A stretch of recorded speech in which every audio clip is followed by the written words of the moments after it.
Hello, everybody. Welcome back to Short Pit and NASCAR podcast. I'm Caleb. That's Chris. Chris, how are you? He's muted. That's good. I'm good. How are you? Just fucking dandy. We got Cam and BR below us, and we're going to just get right into it. We got Talladega. Going to go over that. Chase Briscoe, your winner. The second car to lock himself into the championship for. Joe Gibbs Racing mathematically has a 50% chance of winning the championship between him and Denny Hamlin. We'll talk about that as much as we can. Got Martinsville this week. We'll get into that. There's been a preview of the San Diego road course coming. We'll talk about that. Spire has an announcement for who's going to drive the 7 car. That doesn't come till tomorrow, so we won't be able to cover that until after Martinsville. Although I'm pretty sure we're all kind of thinking it's going to be Daniel Suarez in that car. And then we'll talk about Martinsville, do all that fun stuff. So let's just get right into it. Talladega, Chase Briscoe, your winner. Playoff drivers that suffered big time. The one being Chase Elliott wrecking 51 laps in. I had some prior commitments, so I didn't quite get to see the accident or what caused it. Chris, you being the resident Chase Elliott fan, I'm sure that you could walk me right through it and tell me who was at fault. So I'll let you kick that one off. Yeah, I mean it was just he was in the wrong place at the wrong time. It wasn't necessarily like anything that got him there. He just got hit from behind, but that established up front with Noah Gragson and them, just a bad push in the front of the crowd. The front of the pack is what we've come to see here from time to time causes a big wreck. So that's Talladega though in the round of 8, right? I think that's what people wanted. They wanted a little bit of excitement, I guess if you can call it that, or drama, depending on how you look at it. But yeah, I mean, Chase just was in the wrong spot. It sucks to suck, but I mean, he blames it for lack of execution on pit road. I mean, you could, but it seems like honestly, minus maybe Larson and Byron, which is usual, it didn't seem like Alex or Chase really had that much speed. In the early part. Bowman's engine seemed to have died about pretty early in that third stage. Yeah. So I mean, it was just it was Talladega. I mean, it's what we come to expect. I'm not used to seeing my guy go out so early there normally. He normally lasts a little bit longer, but hey, whatever. As for the race in its entirety, how are you feeling about it? Talladega in the round of 8 is going to be a thing next year. I mean, I think it was good racing overall. I mean, it was better than the spring and maybe a little bit just because I think the playoff, format and things like that build it a little more, but I mean it was all right. It was an all right Talladega race. Cam, going to you. Yeah, I mean it's better than the spring, but the spring was the worst super speedway race I've seen in my life. So I don't know. I just think I don't know. I don't want to say I didn't enjoy watching it because I mean it's still a NASCAR race, but like I feel like you spend most of the time going, this is all just so stupid. Like just the 9 wrecks out. You're like, oh, my season's 95% over because somebody gave me a bad push, and it's like, I don't know. I spent the entire time going, this is really stupid. Yeah, I can probably go with that because dude's had a decent season all year, pretty good season all year, consistency wise, and then not even a push from him, right? It was a push ahead of him in the field, and then he gets hit from behind and caught up in it. The bad pushes are never the people that wreck, unfortunately. Yeah. It's crazy that this is in the round of 8 to decide your championship for. I mean, I'll err with you on that for sure. BR, anything to add? No, not really. Awesome. Yeah, I don't have really anything to add either. So it's Talladega, Chase Briscoe, your winner. Denny Hamlin's already in the championship with him. I guess I can kind of add a little bit of time here talking about the playoff standings as we sit here today. Christopher Bell, plus 37 in third place. Kyle Larson, plus 36th. Below the line, William Byron, minus 36. Joey Logano, minus 38. Ryan Blaney, minus 49. And Chase Elliott, minus 62. So that'll do it. It's gonna take a win from below given Larson doesn't wreck or Bell doesn't wreck in the first lap of Martinsville. Yeah, they'd have to be early exits, I feel like, for it to not take a win at this point. So, yep. I mean, we've seen it time and time again with Ryan Blaney coming in and spoiling the fun for everybody above that line. But we'll see. I'll keep that up for later. But all right. Nothing much to say. It's a Talladega race. Rex, woohoo. No big deal. Terrorist of the week, Chris. At this point, I'm just going to give it to the Speedway because it just, at this point, at Talladega, I don't really have another explanation or point for it. So it's just Talladega. Kim. I'm giving it to NASCAR for making me watch that with that much at stake. I hate to be so doomed, but like that's so unnecessary. Like it doesn't need to be there. BR. I'm gonna give it to the sponsor of the race, Yellowwood, because every time their sponsorship popped up, I thought a caution was about to come out. No, that's true. So yeah, so I'm gonna give it to Yellowwood for making me think like 5 different times there was gonna be a caution during this race. It was kind of NBC's fault too because they didn't like just put it there. It was like, oh, it's there. Yeah, it flashed up. It wasn't. Yeah. I'm gonna give it to Larson's engineers for telling Cliff Daniels that he definitely had enough gas for 1 restart and maybe 2. Oh God. So there's that. Driver of the week, BR. Todd Gilliland finished top 10 in stage 1, I believe it was. It was one of the 2 stages. I believe it was stage 1. Stage 2, P7. He was Oh, P2. my fault. He was P2. Yeah, and then he finished P2 in the whole race. Had a chance to win there. Didn't because he's not used to being up there, which is okay. But yeah, Todd Gilliland. Kim. Todd didn't. I think the main reason he didn't win is he had no friends up there. Oh yeah. I'll give it to I think something we never say on this show. I'll give it to Ty Gibbs. Buddy pushed his teammate to the championship for what a lad. I'm sure Denny Hamlin was just fucking beaming. Chris. Yeah, I actually had Ty Gibbs wrote down too because of that reason. So I normally don't give anything to Ty Gibbs. So 3 votes for Ty Gibbs, 1 vote for Todd Gilliland. Okay. I guess I can pull up this tweet of San Diego here.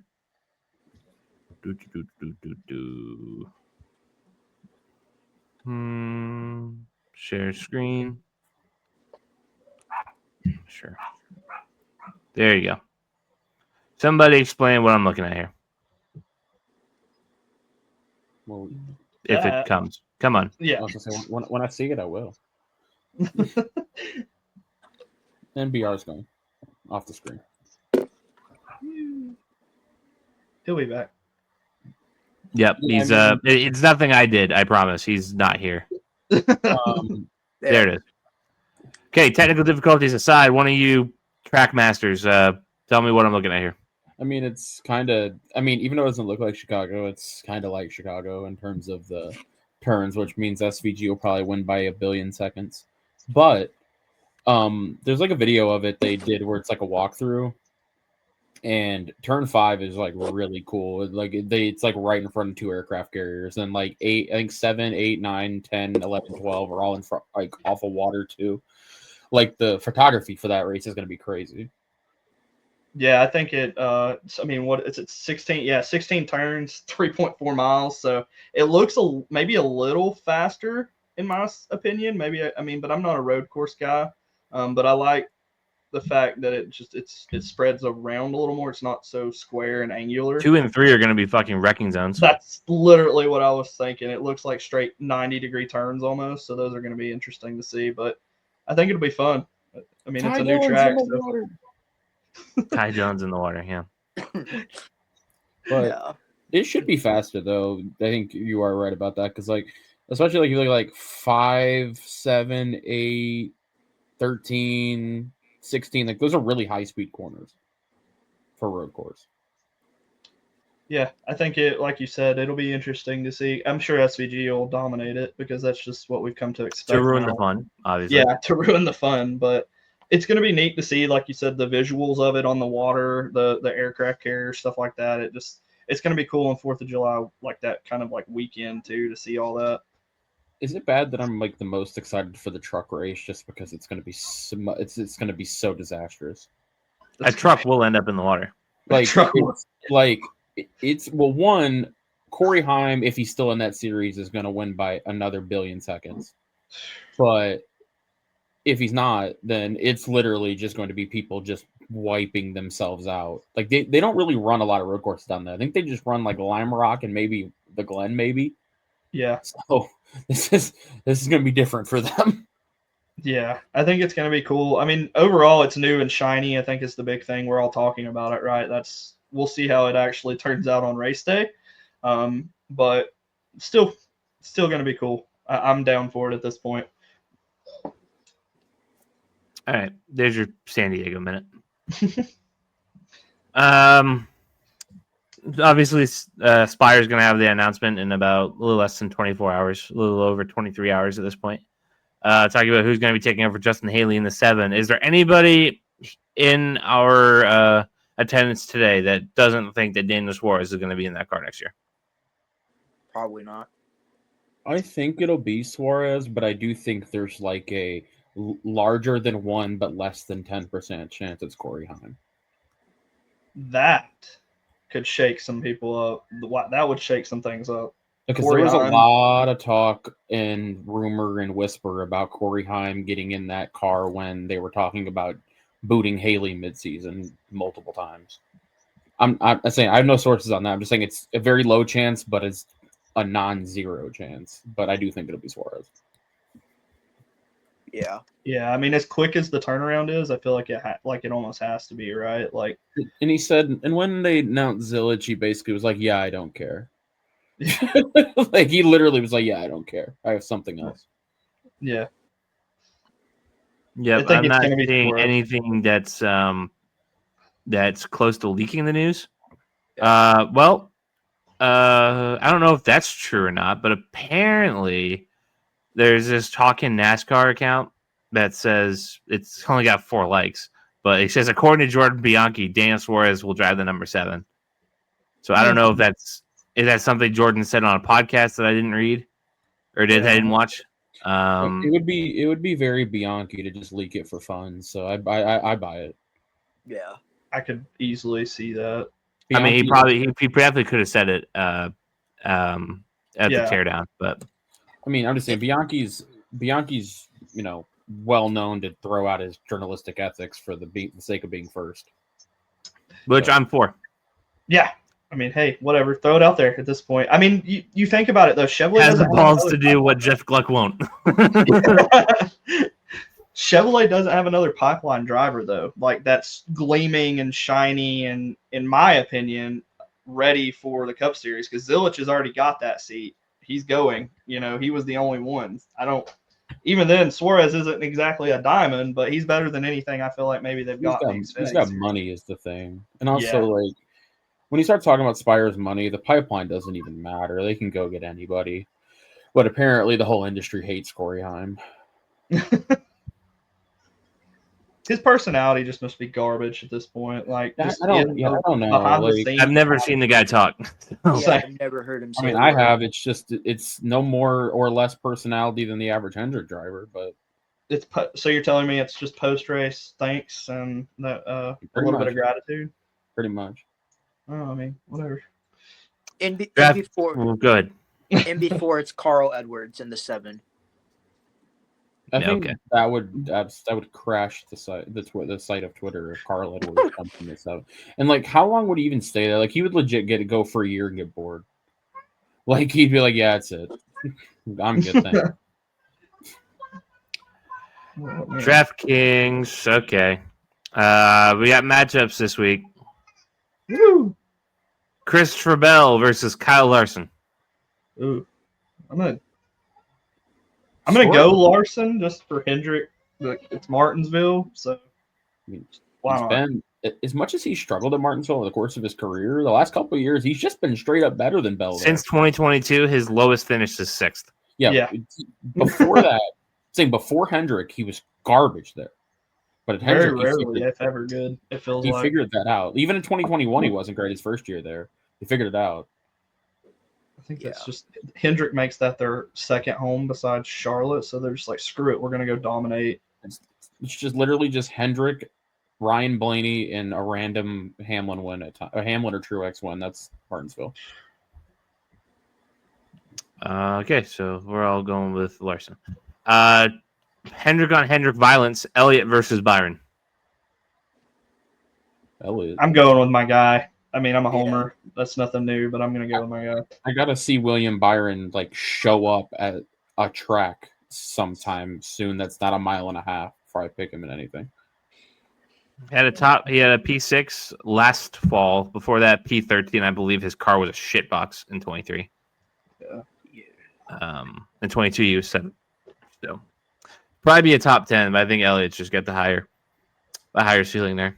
And he has to send it because he needs to win. They both have to send it. They both have to win. Okay, fair enough. Yeah, fair enough.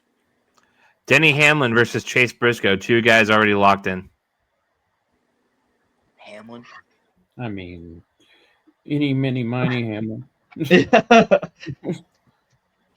Last one, Joey Logano versus Ryan Blaney. Blaney.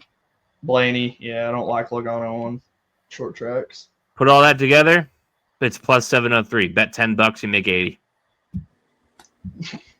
So we went with the favorites. It sounds like majorly. Yes. Nope. No, we did. I thought maybe there was one, but nope. We all went with the favorites, but still pretty decent money to jump on. So there you have it. We're just running through it. It's going to be a barely 25-minute show, which I'm perfectly okay with. Anybody have anything to say or anything before we get to picks, or can we make this the shortest short pit ever and call it a night? Short I pit. mean, we can mention the fact that even though basically four of the eight drivers are must-win situations, they are all past Martinsville winners. That'll be interesting. Blaney's won the last 2 fall races here. Byron's won 1 spring race, if not 2. I think it's 1 though. It could be 2. I don't know. And then Logano hasn't won in a while, but he's won here before years ago. Byron has 2. 2? Okay. I didn't know if it was 1 or 2. 2 spring races, 2022 and 2024.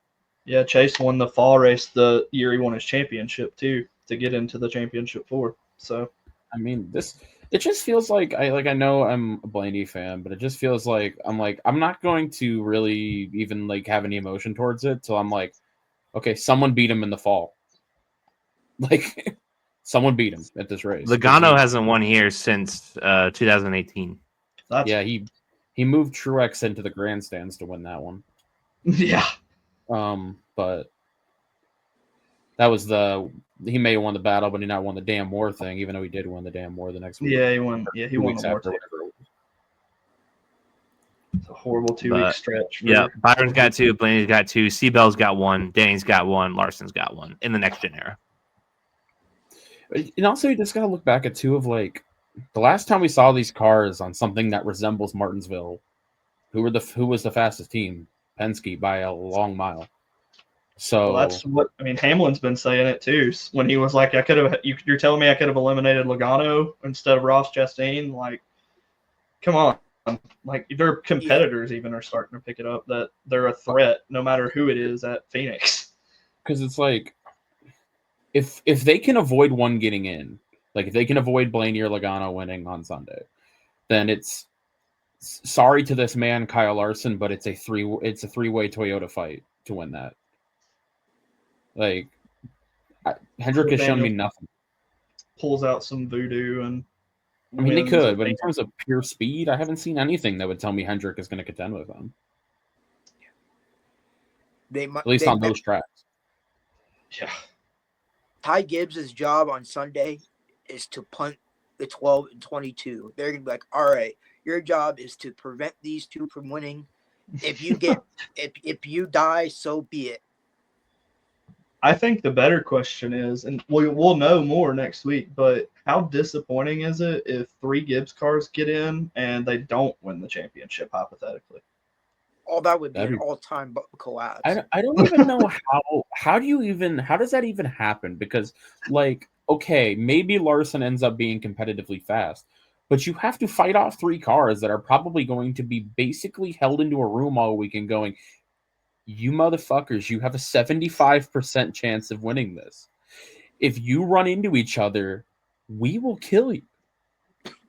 Like, we will kill you. You will die. We could win another championship easily as a manufacturer if you three don't act like morons on the track. And also too, like, between Hamlin, well, especially Bell, if the standings stay frozen as they are, Bell is the clear favorite at Phoenix. But even like Hamlin and Briscoe are more consistently good there than Larson. I mean, yeah, Larson won the championship there 4 years ago in a different car, Yeah. but that's it really for him. In the last 7 races, Larson has the second most top 5s. Doesn't have the win yet. Blaney has 6 top 5s in 7 races there.